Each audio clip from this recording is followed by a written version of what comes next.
Hi everyone. I won't be too long at this because I realize we really are tight for time, but Opensocial effectively extends Google Gadgets. There's a talk about gadgets straight after this. Jonathan's giving that. I'm talking about Opensocial in more detail at 11:45. But it essentially allows web applications to learn about your friends, to write to activity streams on social networks, and it also provides persistence so that you can write applications without actually even having a server, which is pretty powerful. The reach for Opensocial right now is touching on 500 million. This 500 million users. So if you build an application, you actually get to reach a whole bunch of people all across the world. And this slide's out of date. Over the weekend, we had 2 pretty big partners come online, and we're trying to understand their numbers, but we reckon it's about another 50 million people. But we'll be able to confirm that hopefully early next week. And it's open standard and open source. That's also a key. The specification for Opensocial isn't controlled or owned by us at all. There's an Opensocial Foundation at opensocial.org where anyone can become a member and contribute to the specification. We kind of made an effort to kickstart it. We wanted to get something out there that would provide a framework for building these types of applications. But then we very, very quickly disowned it. The foundation owns the IP, and the community drives the specification because the community knows best what needs to happen. But if you'd like to learn more about this, please do come to the talk at 11:45. Sorry to cut it so short. Chris.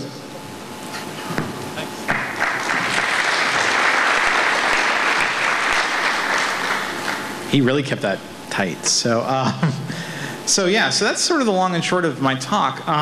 The whole point of this is to say to you, listen, we're not here because we want to control you. We want to make the web a better place. We want to make it a better place whenever possible with open source and open standards and using the browser. And we want to do it with you. We don't want to route around you. We want to work with you. And we want you to want to work with us. And so through these tools and through these organizations and through open source, I hope that we're able to work together well with each other. So thank you, and have a great day, and I'll see you at the wrap-up.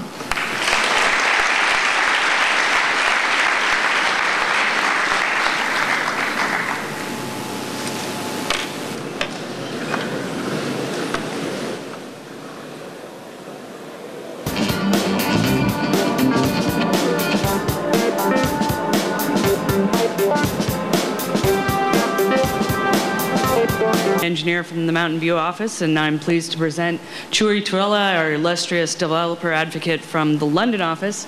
Chuy's going to talk a bit about mashups. How do they do that? In his spare time, he plays a mean banjo, if anyone has any instruments handy, and also enjoys hobnobbing with royalty. You'll have to ask him about that later on. Over to Chuy. Thanks. Hi everyone. Okay, I'm going to have to make a confession. If this is going on YouTube, we'll have to cut this bit. But we got an update pushed out to our computers over the weekend, and my computer's been a bit glitchy since. It's been hanging. So apologies if there's a bit of a delay in some of the slide transitions. So the web, very big place, as we all know, lots of websites. It used to be the case that you'd visit all these different websites, but now you're starting to see interactive content, stuff pushed all over the place. Lots of great things happening. So what we're going to look at is some of these technologies, a bit about how the web's evolved, and then look at what I think are some of the coolest examples right now and how they've actually cracked them, and then have a look at some best practices. So first of all, what's a mashup? Well, this is mashed potatoes, which isn't quite a mashup, but it's this idea of taking technology, or 2 disparate technologies, and mashing them together to come up with something new. I think the term originated in music, where artists or DJs would take 2 different songs and squeeze them together. This is DJ Prince. This is my favorite song. If you happen to like Beyonce and Engelbert Humperdinck mashed together, it's kind of interesting. But go have a look, djprince.no, download it, let me know what you think. Wikipedia says Mashup is a web application that combines data from more than one source into a single integrated tool. And they actually call out Google Maps as an example of this. As far as I know, this was the first maps mashup on the web. It's called Housing Maps, and you can see it at housingmaps.com. As you'll see in the little red box, hopefully, yep, it's powered by Craigslist and Google Maps. And it was built before we had a Maps API available. They were kind of scraping stuff, but it was okay because it actually inspired us to push the API out more quickly, because we realized suddenly that by making these tools available, people would be able to do some incredible things. So as I mentioned, the web's evolving. You saw the picture of Amazon from back in the 90s that Chris showed. And even 5 years ago, the web was more like a book. You know, you'd go to a web page, it would be a book or a catalog. There wouldn't really be a lot of interactive content. It would generally be a catalog where companies pushing just their the flyers directly online. You wouldn't necessarily even be able to register information or contact or interact with them in any way. These days, it's really changing. You're seeing lots of rich media. Rich multimedia applications is kind of one of those buzzwords that's a bit annoying. But you're seeing video, you're seeing music, you're seeing maps, you're seeing weather, you're seeing all sorts of different bits of data from all sorts of different sources being pushed into web pages to make some pretty fun applications. And some of these are business apps, some of them are just cool. There are three key elements to any mashup. You've got hosting, you've got data, and you've got tools. Hosting should be pretty straightforward. You need a website, right? You need a domain name, you need somewhere to put the code. But it's not just websites where these mashups are happening now. How many of you know iGoogle? A few. OK, that's good. Yeah, most. All right, so iGoogle allows you to it's like a start page, a portal. I hate to say that word. Google will probably PR will probably kill me for saying that we have a portal, but it is. It's this idea of having a homepage. Instead of you visiting all your different websites every day, you collect information from each website, have it there, and when something comes up that interests you, you can visit the website. That's kind of RSS, but richer interaction, but also just applications like a Google map search, as you'll see here, or a footprint map, carbon footprint map, right there on your homepage that you can play with. So you don't necessarily have to visit the website to engage with some of the functionality. As I talked about earlier, there's also Opensocial, and these are some of the sites which support Opensocial right now. So if you build a Google gadget or a social application, you can easily deploy it to any of these websites as well. So again, it's not just necessarily putting it on your own site. The next part is data. Data can come from anywhere. You guys have probably got some data that you have some, that you can make use of. But all sorts of companies are making their data available too. And it's happening more and more. This is a lyrics database. We'll have a look at this in a bit more detail. But it's a guy in Spain who's sat down and decided that he'd like to make an open source lyrics database. And he's written a very simple web service interface, which is a PHP script, which takes a parameter on the query string and returns an XML file containing lyrics. Really, really nice, simple idea. And we're seeing these web services spring up more and more. REST interfaces make it very, very easy. Just sending a URL or a request to a URL, getting information back that you can then mash in. And JavaScript's actually able to do this really transparently too. We'll see some examples of this as well. The BBC, they're big in the UK, they're kind of big worldwide. The hotel I'm in has got 3 BBC channels, so I guess you guys are aware of the BBC too. But they're making a lot of their data available too, news feeds, weather feeds, information from a number of their different services. And that's free. You can get it, you can mash it into an application. Lonely Planet make travel guides. They have an API. I was going to show a screenshot, but I checked yesterday and they've shut down applications because they were oversubscribed, so don't go there right now. But the point is more and more companies are realizing that a great way to syndicate their information is to make it available to the world for free. The third part of the mix is tools. How many of you have visited code.google.com? Hopefully all of you. Has anyone not? Okay, good. So it's got over 60 APIs and tools at code.google.com. 67 I counted last night. It might be 68 this morning. We launch stuff really, really quickly. Sometimes it's hard to keep up. With the exception of the AdWords API, they're pretty much all free. The AdWords API, obviously, you're creating ads, so there's some payment mechanism involved. But things like Maps, YouTube API, spreadsheets, GData, they're all free to use. That's because we want you guys to be able to interact with our tools easily. We don't want to put barriers to entry. We've got 2 basic types of API, GData and JavaScript. And we're going to have a little bit of a look at these now. Google Data, first of all. This is basically a REST XML interface, which powers a number of our different APIs. Things like the calendar, the Blogger API, Google Base, YouTube, Read and Write, and so on. It uses standard XML syndication format, Atom or RSS. We've extended Atom a little bit to add some more functionality so that some of these APIs you can write to. I realize I'm kind of pushed for time and screaming through this. This presentation will be available for download if you want to go into more detail, and there are also presentations today that will go into more detail about this. But essentially, GData provides an easy interface using existing technologies, HTTP, HTML, to query and post information to Google services. So let's imagine there's a service called MyFeed. You simply send a get MyFeed, and the server responds with a 200 OK and a bit of XML. There are hundreds of client libraries out there that you can use if you don't want to write your own XML parser. So you can extract this information, write it into a JSON object if you're writing in JavaScript, pull it into PHP or Python or Java or C or really any other language. And you'll find some of these libraries at code.google.com as well. You can also post, so you can write information. You package up a bit of XML, stick it in the content header, send a post, and you'll get a request back or response back with 201 created. And again, we're trying to use standard HTTP error codes here. So if you call the wrong URL, or you got permission denied, or there was an error, you'll see a 404 or a 304 or whatever the error codes are. If the network's down, you'll see a 503. The other side of the coin is the JavaScript APIs. Now, we've tried to standardize these to some extent. There are some at different stages of evolution, and so there's a bit of differentiation between them. But essentially, this bit of code that you see here, if my mouse wants to come up, there we go. This bit of code that you see here allows you to pull in with a single key any of the JavaScript APIs. If you don't have one, you can sign up. Again, it's free. We're not going to cap what you do. We just want to understand which applications are using which APIs and how often they're requesting them. To load up the different APIs, you simply use Google load, followed by the API you'd like to load and the version number. In this case, Maps version 2 and Search version 1.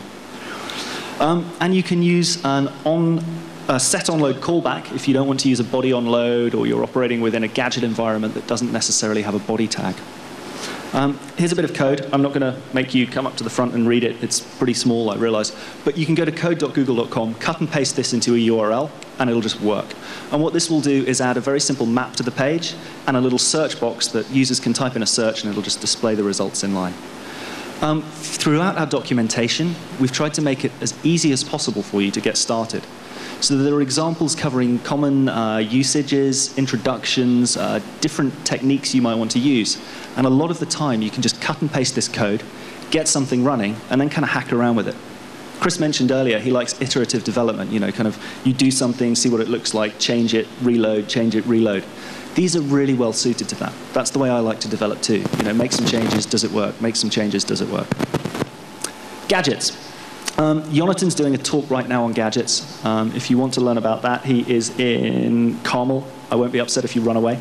But I'm not going to go into too much detail. But iGoogle has gadgets. They're mini web pages. They're basically iframes. So anything that works on a web page will work in a gadget. It's not a proprietary technology. And they can be measured and tracked using an analytics package, perhaps Google Analytics, in exactly the same way as any web page.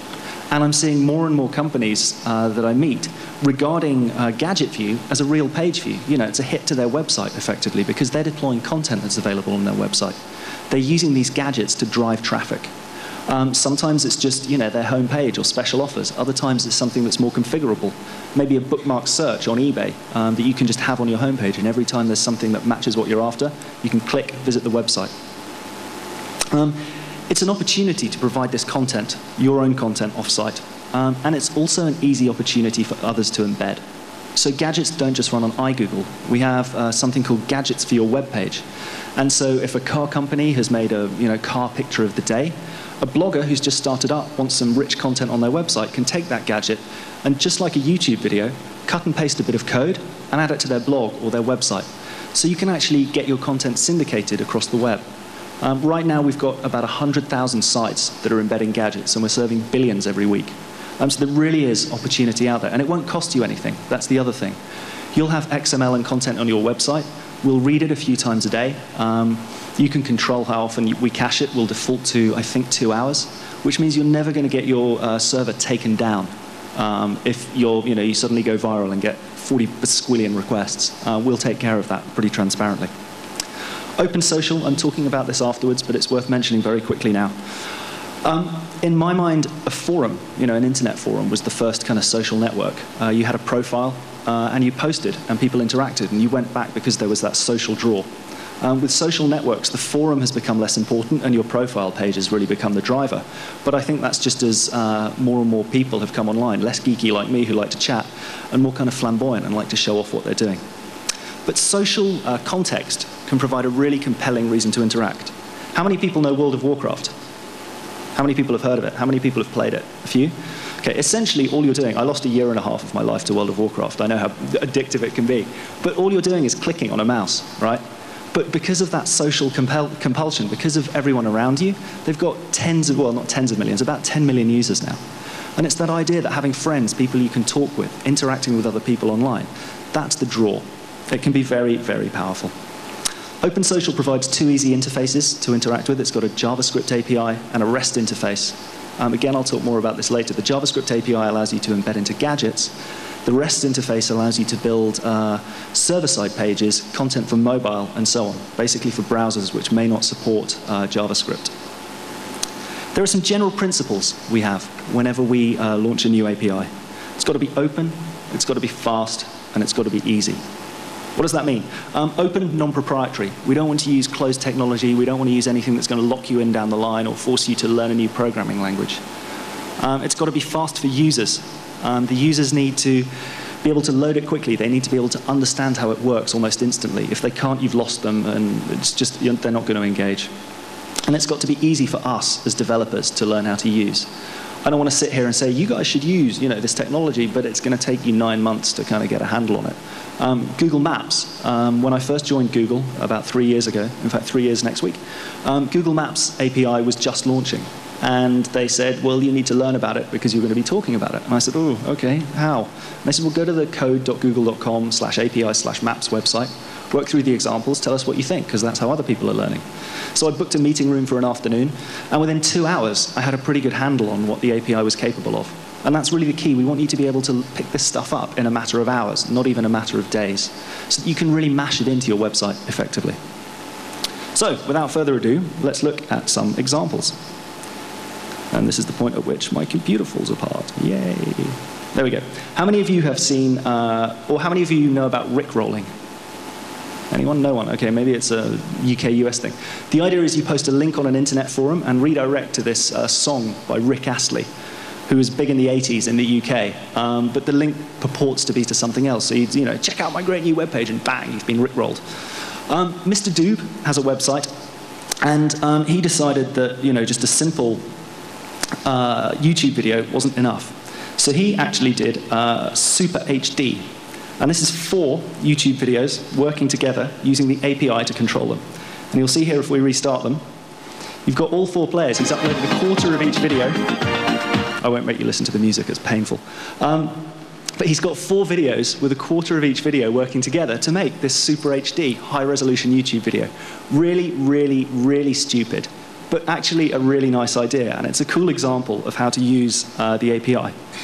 So what we're going to do is have a look at some of this code. How many of you are comfortable looking at code? Hopefully all of you, right? Yeah, most of you. Apologies to those who aren't. Okay, first of all, he's used something called SWF Object. This was actually written by an ex-Googler. It's now, not an ex-Googler, a current Googler, before he worked at Google. It's now open source, and it's available at Google Code Hosting. It's a way for you to control Flash using JavaScript. All you do is include this JavaScript file, and then make JavaScript calls to the Flash object.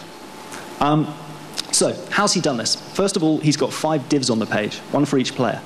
You're about to say, I hope, hang about, I only saw 4. Well, 4 are the video, and 1 is the sound in the background. Player 0 container is the sound. These are how he's loading the code bases, each of the individual players. I'm not going to make you sit here and go through this because, again, it's pretty small.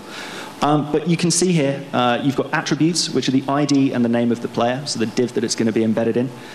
You've got SWF object, embed SWF, and then some parameters. And you've got one of these for each player. Now, the parameters are the URL of the Flash file, the ID, the HTML element ID, so the div, typically, that it's going to be embedded in. The width, the height, the Flash version, pretty straightforward. The express install SWF URL, which is basically a URL if you want people to go to Adobe because they haven't got Flash installed. Fortunately, that's not too much of a problem. Flash has got 97% penetration, so it's pretty common to find it. And then you've got some flash vars, parameters, and attributes. So additional variables that you want to pass to Flash. Typically, you can leave all of these null without too much problem. So what he's done, he's hidden the player 0, width 0, height 0, and overflow scroll. So that's just kind of masked from the page. And then to control them, it's really, really straightforward. When I click on this play all button, all he's saying is document, get element by ID, player 0, play video. And then player 1, player 2, player 3, player 4, play video. And those calls to those elements will just start the video playing. And again, for pause, same call, different function. And then for restart, seek to 0. And these are part of the YouTube API. JL is doing a talk on the YouTube API right after this, actually, in Carmel. So if you'd like to learn more about that, that's going to be really interesting. He uses this example, but doesn't go into so much detail. So I have to apologize to him for that. There's another one, Karaoke Tube. Now, this was built by a developer at a campus party we had in Spain. We ran a hack competition. They had 3 hours to mess around with the YouTube API and build something cool. And I show this to non-developers, and they go, yeah, OK. So I show it to developers, and they go, what? How did he manage this in 3 hours? So hopefully you guys will be the same end of the spectrum. What it is this. You have a YouTube video that you embed by ID into the page, pop song, and you hit play. He's got his own custom controls, which is just using the play, pause, fast forward that we saw in the previous example. But the really clever bit is, when I hit play, have we got sound? No? Yes? Well, you'll have to trust me that this has actually got sound. Oh, there we go.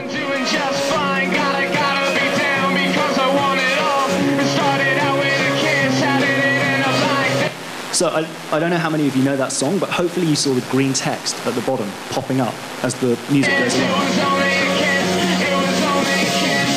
So you're actually able to sing along to the song. It's like prompting the karaoke. We looked at this and we were like, how did he do this? So we made him sit down and explain it to us. And that's what I'm going to show you now. It's actually really, really clever. There's something called the lyrics database that we saw earlier that has this simple REST interface. And it's a public API. And people all over the world can upload their songs, lyrics to their favorite songs, and they can time code them. And what people have done is really do this. They've sat down and analyzed to the microsecond, which syllable appears where in a particular song. So he's really been able to take advantage of this. Here are the controls. They're just using, fast forward, back, play, pause, as we saw before. I'm not going to dwell on that. This bit's pretty neat. This bar here. Instead, you've probably seen YouTube where you can click at a different position and it'll jump forward and backward in the song. All he's done is have an on-click event, seek, within a table, which will control where it jumps to. But for the actual loading bar, he's done something really, really nice. You can query the Chromeless player, the YouTube player. It's not just actually being able to say, stop, start, change the volume. You can ask it for information. How much have you loaded? What position are you at? How long is the duration of the song? So what he's done is say, pull the full duration of the song, divide it by the current position, multiply that by 100 to get a percent, and then adjust the width of this div to be the percentage of the full width. It's really, really simple, but it's a really, really effective way to display the progress, both of how far the video is loaded and how far through it's played. And he's updating the minutes and the seconds. You'll see here, as it plays, down here, there's a time that's being updated. And all he's doing here is S is the full time divided by 60, or mod 60, and then the minutes is divided by 60. And he's just updating the element on a callback function, which is happening every half second behind the scenes. It's a really, really nice, simple implementation. Now, how is he pulling the lyrics? OK, that's where it starts to get interesting. JavaScript allows you to make XML requests pretty transparently. Google provides some functionality towards this. Microsoft have an ActiveX object. So here you'll see XML HTTP is get XML HTTP object. And he's got a function here, get XML HTTP object, which simply works out whether or not it's, this function is available. If it's not, he'll step through ActiveX objects, trying successive Microsoft Internet Explorer attempts. As long as one of those comes back, he'll return XML HTTP, otherwise it's null. And if it's null, you get an alert saying, haha, no Ajax for you. But otherwise, you get to carry on. And the URL is a URL that's local to his database, or local to his server. What he's done is when you upload the video, or when you select the video ID for the first time, he's got a PHP script which just queries the lyric database and pulls this XML file back and just stores it locally for caching reasons, just so it's all coming from the same server. He sends a request to his local server and says, wherever my mouse has gone, and says lyric.php question mark video ID equals vid, which is the VID from the query string up here, this. And his server will return the appropriate XML. There's a callback function here that says onReady state change, so when it's actually loaded and it returns yes, call this function. And then just get the URL, off you go. This is what the XML for the lyrics looks like. Pretty straightforward stuff. And this is the callback function. And again, really, really straightforward. As long as there was an XML document returned, extract all the lyrics, all the items in the XML that start with line, and assign them to an array called lyrics. And in fact, this XML HTTP request object will automatically convert XML into native JavaScript objects. So it's taking care of a lot of the work for you. You don't have to kind of mess with your head and write your own parsers. You've just got it now as a native JavaScript object that you can refer to. And then set interval, every 100th of a second, karaoke, 100. And then we've got function karaoke here. Again, pretty straightforward stuff. It's probably too small for you to read, but I can explain it very briefly. All that's happening is he's looking at the position of the video, analyzing the position of the lyrics XML file, which is time-coded by syllable, and saying, OK, we're at this line, show this line. We're at this syllable, change this class to be the big green highlighted one. A really, really simple idea, but incredibly effective. And again, as developers, well, as a developer, I kind of looked at it and just went, wow, that's amazing. But yeah, most people just go, OK, cool, karaoke, and sing along. But we were very impressed. OK, how many of you know Google Earth? A few, hopefully most. OK, I'm going to fire up Google Earth and hope that my computer holds together.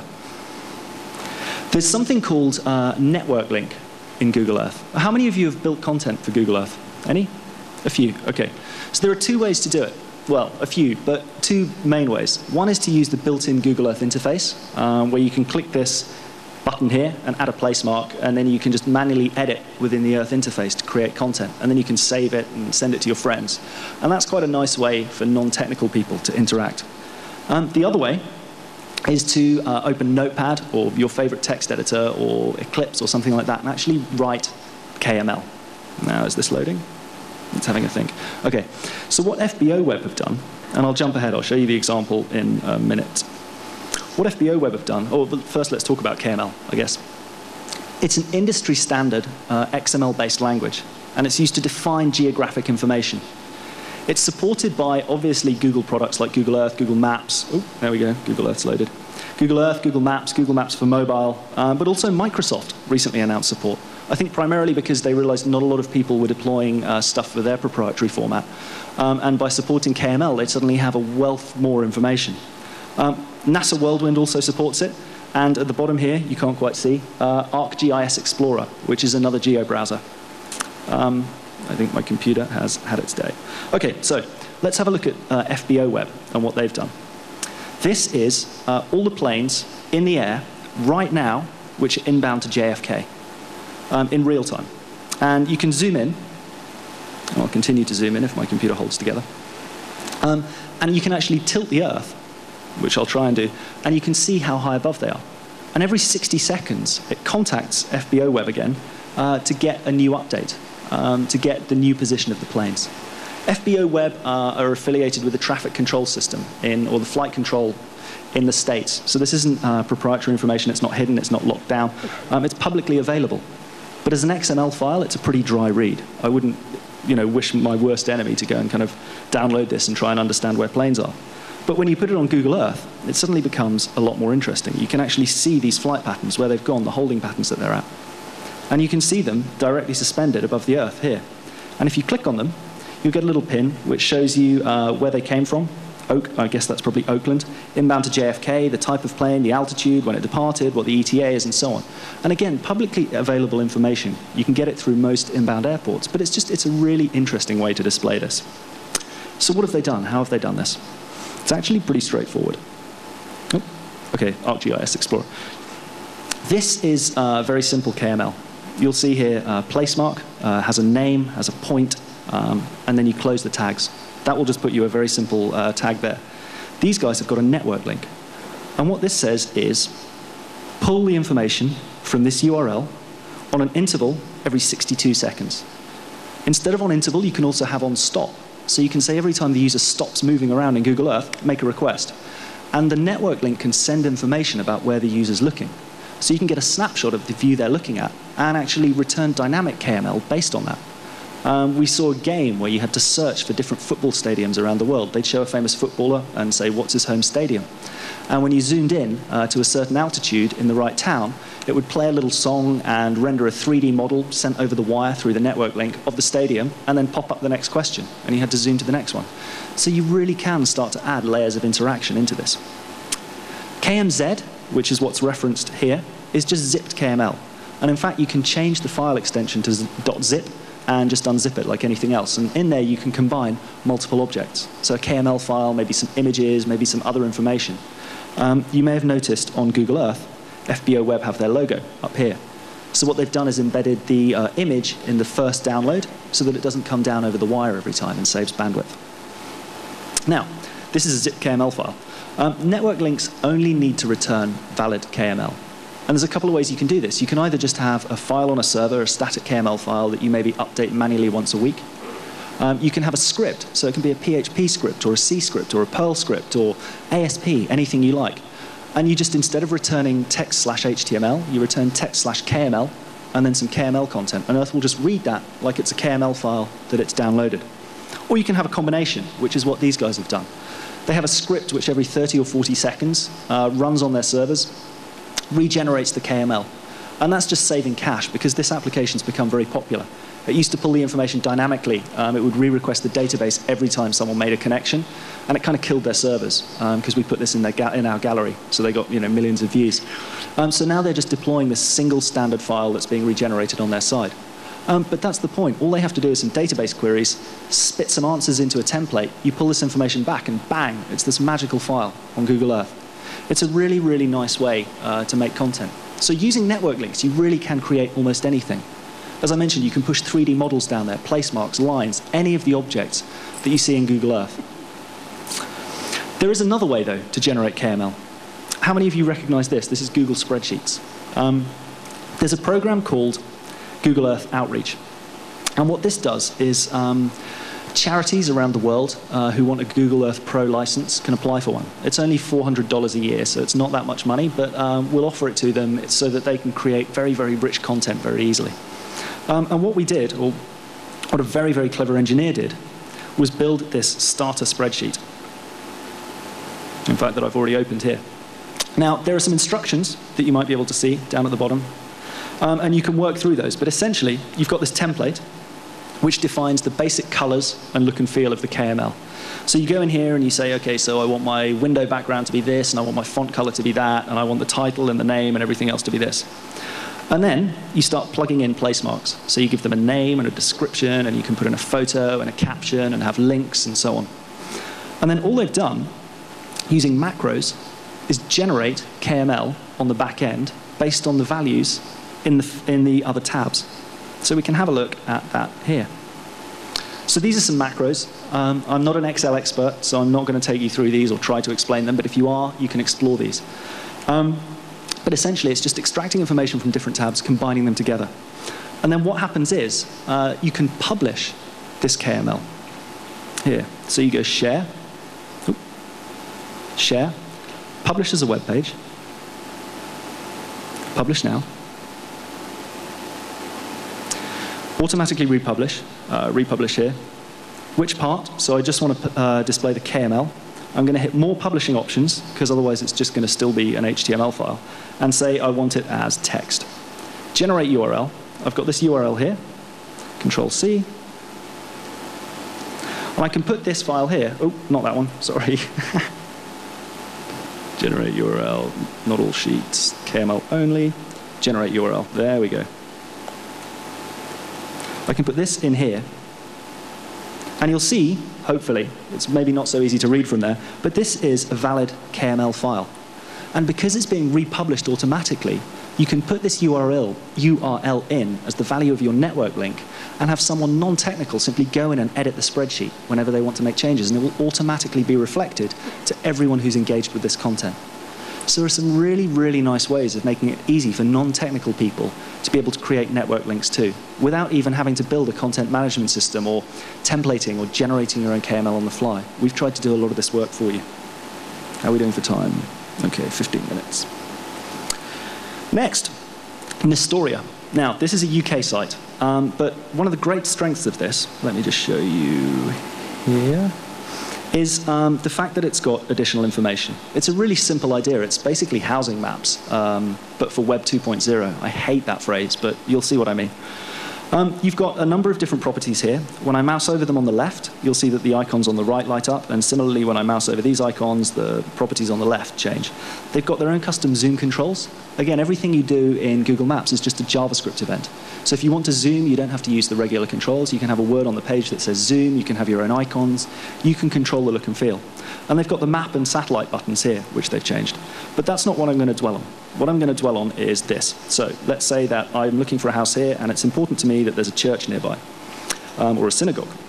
I can get this, and it will deploy the information as pins directly up there. Now, actually, for me, I want to know about the pubs. So I'm going to tick that pubs button, and there's a lot more, fortunately. So that's a good area for me to live. You can see that mashing this data together really allows me to make the map my own. For my mum, she might want to know that there's a police station nearby. Or for someone with an elderly relative who's coming to live with them, they might want to know that there's a hospital nearby or a health clinic.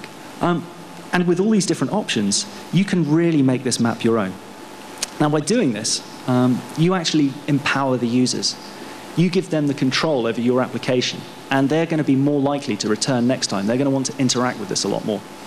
In addition, it can be a really easy, good way to manage pins. If you've got a billion pins that you're trying to display, it's not nice just to show them all. It's going to slow the browser down, and it's just going to be information overload. We've done some testing, and we reckon that a standard Google Maps IE6 implementation can handle about 2,000 pins with about 1 gig of RAM. But it looks awful. You literally can't click on anything. So probably the optimum for a user experience is around 100 pins at most, and that's only if they're kind of small. I mean, you can see even here with 10 property pins and another 15 pub pins, it's starting to get a little bit messy, and you want to zoom in and display stuff differently. But how have they done this? Well, it's actually pretty simple. All they've done is create an array of markers called extras, or extras master, with different types, so pub, government, religion, and so on. And then they've got this function here, which whenever anyone ticks the box that says add the new one, it just steps through and it says, are the markers already on the map? If not, pull out all the ones of that type, add them as a marker. Really, really straightforward. This stuff is not rocket science, but it's a really genuinely clever way to be managing the pin setup. Grand Theft Auto. How many of you play video games? I'm a video game junkie, as you could probably tell from earlier. Fortunately, I don't play World of Warcraft anymore. I got an Xbox, so my girlfriend just hates it when she comes home and I'm ensconced on the sofa refusing to talk to her. But there's a Grand Theft Auto Google Map. The point of this is Google Maps doesn't have to be real-world applications. You don't have to use our map tiles. You can use it for absolutely anything. So we're going to have a look at how that works. First of all, I'll show you a quick example just to prove that it really does exist. Here, you can explore Liberty City. And you can toggle in different features from the game. So if you've got your primary objectives that you want to, you don't want to actually play the game, you just want to cheat and kind of skip through it, you can click on those and get more information about them. And it'll tell you what you have to do. So they've got these pins mapped onto a virtual game world, and they've got zoom icons, and you can see the regular Google Map controls. And it's powered by Google. It's using our engine. So how have they done it? All you have to do is mask the custom getTile URL function. And that passes in 2 parameters, A and B. A are the coordinates, X and Y, and B is the zoom level. So what you can do is construct a very simple URL. Sorry, I should have made this bold. It might be quite hard for you guys to read. But essentially, you're saying f is map/image_x, and then a.x, which will get you a number which represents the x coordinate, and a.y, which will get the y coordinate, and z, which is the zoom. And it'll look something like this. Map_img, except I've got it wrong, x would be there, and then y, and then z. And you'd be able to return a custom tile based on that. Now that's asking you guys to do quite a lot, because what you'd have to do then is have your image, your game world, your picture, whatever it is you're trying to zoom into, and you'd have to slice it up, and you'd have to know how to name it, and you'd have to build it for multiple zoom levels. And that's not something that I would wish on anyone. Fortunately, some really smart guys at UCL have built a tool called Image Cutter, and we're going to have a look at that very quickly now. So here it is. You go to, in fact, you can just search for UCL image cutter. And it is, ooh, I wish I spoke Hebrew. Where are we? And HL, fingers crossed that this will work. Yeah. Okay, so it's the first result, which is lucky. So UCL image cutter. And you can just download it. It works, it's a Java app, so it works on both Macs and PCs really, really easily, and Linux, of course. And you just run your file, and it'll load up this little box here. Looks pretty innocuous. Then you say File, Open, and you browse for the image that you want to put in. And I'm going to use a picture of my friend Mike that I sit next to in the office holding his Noogler hat. You pick the maximum zoom level that you want, and this can be as high or as low as you want. You'll notice the tile count down here changing as I change that zoom level. Normally I'd go for something like 10, but for the sake of speed, I'm just going to go for 5. So we're going to be generating 341 tiles. And then you hit Create. It'll say 341 files will be created. It'll let you know where they're going to be created, and you hit Start. And whoop, hopefully that goes pretty quickly. Now, in this directory here, underneath Mike.jpg, we should see Mike tiles, it's created. And this is just a whole bunch of tiles that are named according to its convention. And a Mike.html up here. And if I double-click Mike.html, you'll see that it's done all this work for me. And I can zoom in on Mike and see him with his eyes closed. I can actually try and read his email if I want. And you'll see that it's got the 5 zoom levels here as well. So it's making it much, much easier for people to deploy this custom technology on top. And you can have a look at the source, and you'll see that it's just a very, very simple page, which is just loading up a Google map, auto-sizing it to the max height, resize map div, you'll see here, and then a custom get function, which is just doing some pretty funky maths that I'd love to say I understood, but I haven't had time to go through in detail, that generates a unique key based on the position of the tile and the zoom level. And so it's basically done all that hard work for you. I played around with this a little bit, and I've made a couple of custom game worlds as well, and it's really, really easy to do. You can use it for anything. I've got a friend who is really interested in art, and he's taken scans of some of his favorite paintings, and he just uses very high-resolution images as a nice way to be able to scroll and zoom around them and just put them on the web for his friends to see.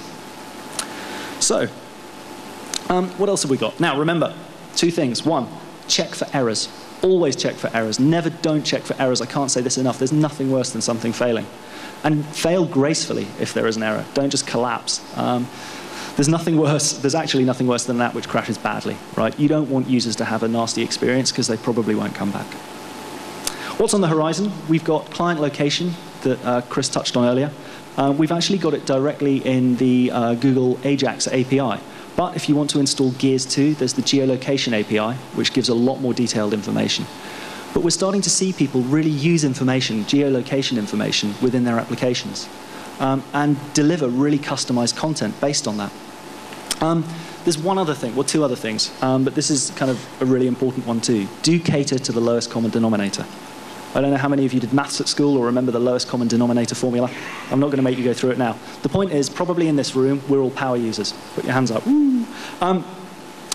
Some of us more than others, almost certainly. But the point is, most people in the world are more like this. They can be frustrated by technology. And in fact, they may not always have the most up-to-date technology. A computer may literally be held together by string. This was Google's first server. Held together by Lego. So, you know, even Google started off with some pretty interesting technology. You saw Bill talk about Chrome earlier. Here's a benchmark that shows the speed of some JavaScript benchmarks. There's another one here that shows TraceMonkey, which is the latest JavaScript renderer for Firefox. They claim that it's even faster. If you want to learn more about that, search for Chrome benchmarks. You can explore that in your own time. The point that I'm trying to make is not, you know, that we're this much faster than Firefox or they're this much faster than us. That's irrelevant. Look at this green bar. That's Internet Explorer. That comes in way under every time, no matter which benchmark you use. Sergey, one of our founders, said, the best thing that could happen from Chrome, or one of the best things that could happen from Chrome, is just that the internet as a whole speeds up. You know, that's what we're trying to do here. We don't really mind if people are using Chrome. And you'll see here, this is GetClicky, which aggregates information from about 45,000 websites. Chrome's got 1.7% market share, maybe. Not that much. And we didn't really expect it to have that much, right? Even on W3 Schools, which is slightly more geeky, you're still only seeing 3.1%. And that's with people who are kind of in the know about tech. And don't forget, it's not just Internet Explorer. Sometimes, PlayStation 3 and the PSP and the Wii, they've got browsers too. Thankfully, the Wii uses Opera, but PlayStation 3 or Sony wrote their own, and by all accounts, it's not very good. So do remember there are browsers out there that you haven't thought about. And even on Orkut, which is our social networking site, over 50% of the users coming there are using Internet Explorer 6. I can't underline how ridiculous that is. Internet Explorer 6 was released in 2001. That's 7 years old. So remember that a good chunk of your users are coming with technology that's nothing like what you're using. So do test. Do test your applications and make sure they run fast. And the other side is just test and measure everything on the server side. We don't believe that we've got the best design yet. Last year, for example, we made several changes to the search engine algorithm and the front page, the search results page. Not just over the year, but every week. I think the official stats are 220 changes to Google search results last year. It's the only way to stay ahead of the game. We understand that. We measure stuff. We're always testing different options. But it's not just search that we're testing. We've got a product called Website Optimizer. It's free, and it allows you to do something called multivariate testing. What does that mean? Well, that means that you can nominate elements on your web page and suggest different types of copy. So it might be you want a different heading or a different image or to lay stuff out slightly differently. And what we'll do is run those tests. We'll deploy different combinations of results to different users, and you'll define a conversion metric, and we'll let you know which combination converted the best. And in fact, you can see the results here. This was the change. So this was what it looked like originally. This was the winning combination. And that had, of 200 versions, I don't know if you guys can read this. Oh, sorry. Down here. 30% more downloads of Picasa overall than the normal. So there really is, even we understand, we haven't got the design of everything right yet. There's still massive opportunity to improve interface design. And you should always be testing and trying out new things. You should also be using analytics, Google Analytics if you like, but any analytics package is good, to understand where your traffic's coming from. If you're getting all your traffic from Argentina, for want of a better example, then offer content that's tailored to that market. Understand who's visiting your site and react accordingly. That's the end of the presentation. Are there any questions? There's one over there. I don't know if we've got microphones, though. Do we have? That might make it slightly difficult. If you want to shout out, I can reply. Oh.